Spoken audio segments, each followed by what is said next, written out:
নমস্কার বন্ধুরা, আমিও বাঙালি রান্নাঘরে সবাইকে স্বাগত জানিয়ে আবার একটা রেসিপি আপনাদের মাঝখানে শেয়ার করতে চলেছি। সেটা হচ্ছে নিরামিষ ইঁচড়ের তরকারি। তাহলে চলুন দেখে নেওয়া যাক আজকের রেসিপি। ওভেনে একটা কড়াই বসিয়ে তাতে দিয়ে দিয়েছি কিছুটা পরিমাণে তেল। তেলটা গরম হয়ে গেছে, তেলের মধ্যে দিয়ে দিচ্ছি কয়েক টুকরো এই যে তেজপাতা, কিছুটা গোটা জিরে, একটা শুকনো লঙ্কা, আর দিয়ে নিয়েছি কিছুটা গোটা গরম মশলা, সাথে আছে এই যে জয়িত্রী।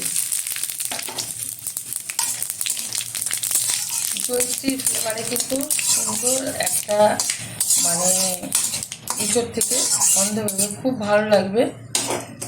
এখন দিয়ে দিচ্ছি সিদ্ধ করে রাখা ইঁচড় আর আলু, একটু নুন আর হলুদ দিয়ে প্রেসারে সিদ্ধ করে নিচ্ছি।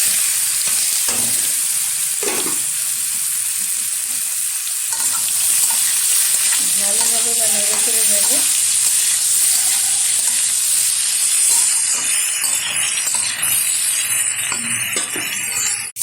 বেশ কিছুক্ষণ তেলের সাথে ইঁচড় আর আলুটা নেড়ে চেড়ে নিয়েছি।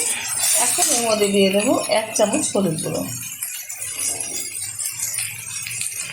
দিয়ে দিচ্ছি স্বাদ মতো লবণ। আগে যেহেতু লবণ দিয়ে সিদ্ধ করেছি, লবণটা বুঝে ব্যবহার করতে হবে।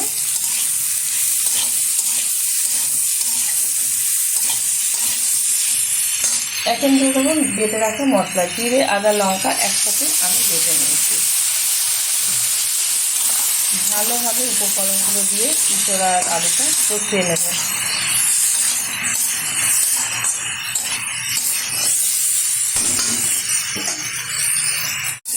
ভালোভাবে মশলার সাথে কষিয়ে নিয়েছি ইঁচড় আর আলুটা। এখন দিয়ে দেবো স্বাদ মতো চিনি। যেহেতু নিরামিষ, একটু চিনি দিলে বেশি ভালো লাগবে। যাদের অপছন্দ তারা ব্যবহার করবেন না চিনিটা। দিয়ে দিচ্ছি টুকরো করে রাখা একটা টমেটো। আমার এই রেসিপি যদি আপনাদের ভালো লেগে থাকে, আপনারা অবশ্যই আমার চ্যানেলটিকে সাবস্ক্রাইব করবেন, লাইক করবেন, শেয়ার করবেন।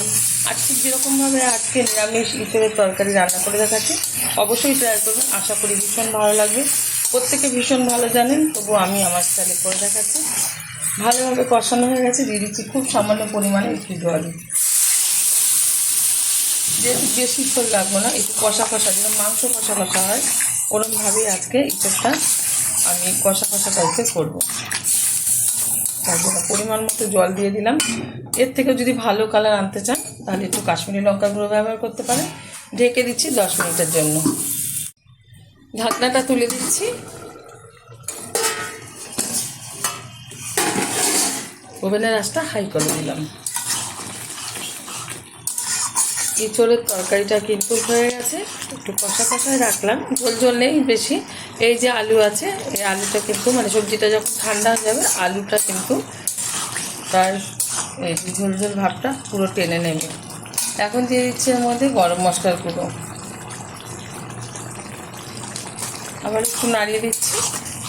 হয়ে গেছে, তুলে দিচ্ছি একটা পাত্রে। দেখা হবে পরের ভিডিওতে নতুন কোনো রেসিপি নিয়ে। ধন্যবাদ।